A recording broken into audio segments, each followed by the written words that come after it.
प्रथम Google Play Store टू DigiLocker install कर दियंतु। डिजिलॉकर खोली गला पर तापर गेट स्टार्टेड क्लिक कर दियंतु। साइन इन रे क्लिक कर दियंतु।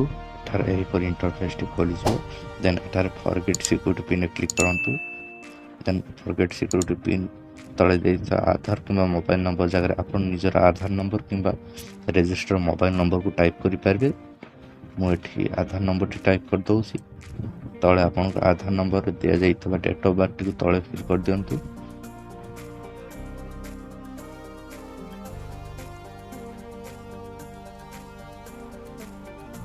तापर नेक्स्ट क्लिक कर दियंतु।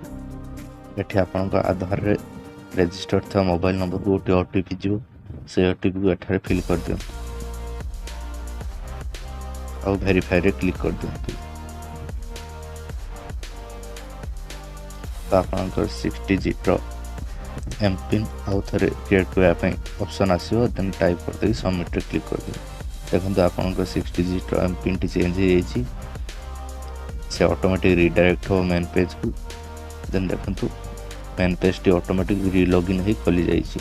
एही परी आपण आपनकर डिजिलॉकर रो एम पिन को फॉरगेट करी री लॉगिन करि परिबे।